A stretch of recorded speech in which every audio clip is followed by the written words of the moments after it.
BFM Business, Intégral Placement, idée de placement. Vos placements dans le monde du vin avec Angélique de Linxin. Bonjour Angélique. Bonjour Cédric. Merci de nous avoir rejoint, la directrice générale déléguée d'Ideal Wine. Petit coup d'œil d'abord sur l'évolution 2015. On est encore dans la période où on garde un petit œil dans le rétro.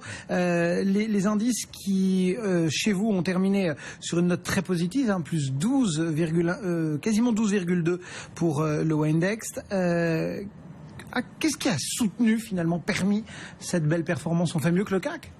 Oui, compte tenu des derniers soubresauts de l'année sur le CAC 40, effectivement, les indices Windex d'Ideal Wine ont très bien performé, avec une hausse effectivement un petit peu supérieure à 12%. Et c'est une hausse d'ailleurs qui a été très régulière tout au long de l'année. Le vin a vraiment joué son rôle de... Il y a eu moins d'à-coups valeur que sur nos marchés financiers.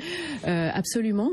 Alors ce sont des indices qui ont été très portés par la très belle performance des vins de Bourgogne, puisque le Windex Bourgogne a enregistré une hausse de 16,8% tout au long de cette année.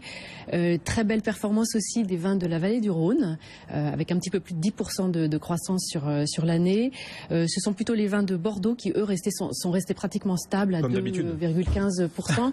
Comme d'habitude, ces dernières années, si on considère en fait que le Windex reprend des vins de millésime relativement récents, parce que le marché des vins un peu plus anciens évolue de façon un petit peu différente, notamment sur les vins de Bordeaux. Est-ce que tout ça, c'est de bon augure pour 2016? J'ai envie notamment de mettre un peu de Chine dans tout ça. On voit que nous, on est turbulent sur les marchés actions parce que la Chine. Est-ce que aujourd'hui, vous avez des prémices de ce qui se dessine du côté des ventes de vin, des ventes aux enchères sur ce monde du vin? Oui, alors il y a deux ressorts en fait qui sont très importants dans le monde du marché dans le marché des grands vins, quand on parle d'une qualité un petit peu vraiment haut de gamme. C'est d'une part la passion et d'autre part la rareté. Et ces deux ressorts sont alimentés par une information qui circule de plus en plus rapidement dans le monde entier. Vous parlez de l'Asie et c'est un point très important du marché des grands crus et de la demande. Et donc tout ça contribue à créer un déséquilibre entre l'offre et la demande pour ces vins rares. Donc précisément, le marché des grands crus, c'est un marché de l'offre. Donc nous sommes très dépendants du sourcing, des belles caves qu'on va trouver sur le marché à vendre sur ce marché des enchères qui lui-même est une niche dans le marché global des vins.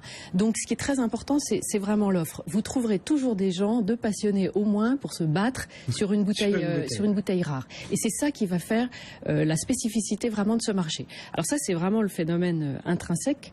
Et puis après, vous avez effectivement des éléments exogènes, macroéconomiques, qui ne peuvent pas être ignorés. C'est sûr que nous, compte tenu du fait que l'Asie est un marché acheteur très important pour les grands crus, on regarde de très près les prévisions de croissance de la Chine, les craintes du FMI sur un ralentissement global de la croissance mondiale. C'est absolument certain que ça finit par avoir un effet. On a subi déjà un certain nombre de crises, et le dernier exemple étant celle de 2008 qui avait eu un vrai impact sur le prix des grands crus.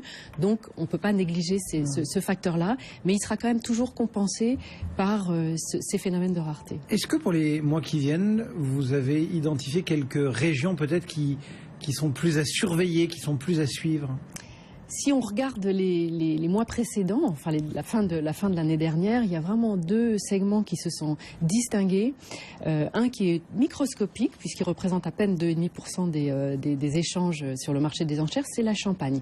Et c'est pas uniquement conjoncturel, c'est pas uniquement lié au phénomène des fêtes qui font que les gens achètent plus de champagne. Ça c'est un phénomène typiquement français d'ailleurs, d'acheter du champagne au moment de Noël. Dans le reste du monde, ça se répartit mieux tout au long de l'année.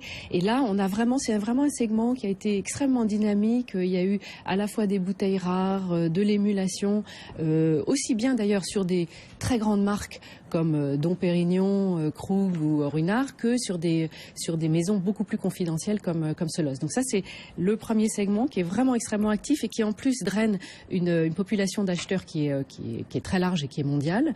L'autre segment, on l'a évoqué, c'est la vallée du Rhône, sur lequel on a à la fois des valeurs sûres avec des vins, je pense à une bouteille mythique comme l'Hermitage La Chapelle 1961, qui s'est vendu il y a quelques semaines un peu plus de 8 000 € pour une bouteille, et aussi des domaines beaucoup plus ignorés, je dirais, du grand public, et qui, eux, qui ont fait aussi des prix un peu surprenants dans des appellations qu'on n'avait pas forcément identifiées comme étant recherchées par le monde entier.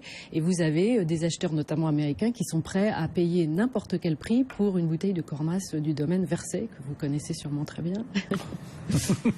Et pourquoi d'un seul coup cet emballement sur une bouteille que personne n'attendait, par exemple? Comment ça fonctionne? C'est comme sur les marchés, c'est une obsession qui d'un seul coup devient générale? Il y a un effet moutonnier, comment ça marche? Alors c'est le phénomène vraiment de la rareté. Là on a affaire, ce domaine que je viens de citer a disparu aujourd'hui, il a été démantelé, racheté par plusieurs domaines, donc on n'en trouve plus. Donc on est vraiment dans la rareté extrême.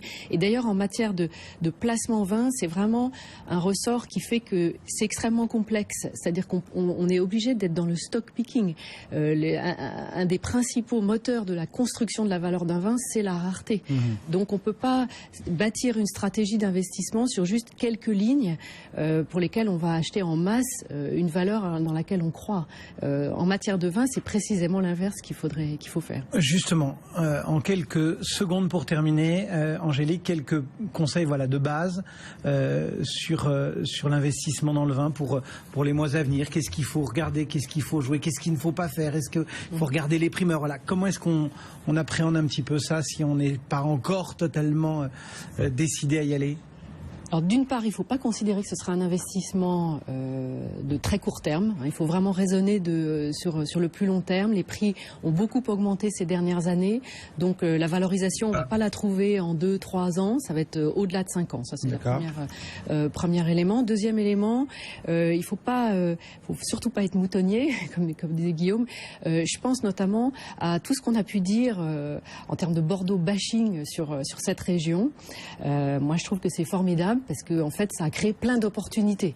Vous avez aujourd'hui des vins qui sont totalement sous-valorisés à Bordeaux, alors qu'on est dans une qualité exceptionnelle. Et d'ailleurs, un des signes, c'est que le château Lafite Rothschild voit ses prix aujourd'hui qui repartent à la hausse. C'est pas totalement anodin. Ensuite, il faut quand même garder les yeux ouverts sur d'autres régions. Je pense à la Loire, qui est une région qui monte, même si les niveaux de prix sont très bas aujourd'hui. Là, on a vraiment de très belles perspectives de progression. Et puis, la dernière chose, c'est qu'en fait, il ne faut pas peut-être considérer le placement vin comme un placement et rester vraiment dans le registre de la passion avec une vraie recherche sur des nouveaux domaines, du partage. Finalement, ceux qui ont fait les meilleurs placements sont ceux qui se sont un peu laissés emporter par leur passion, ont acheté un peu trop de vin d'un domaine et quelques années après, ils s'aperçoivent que ce domaine a pris beaucoup de valeur. Voilà quelques clés pour ce monde du vin dans la catégorie placement. Merci beaucoup Angélique de Lincsin pour Ideal Wine.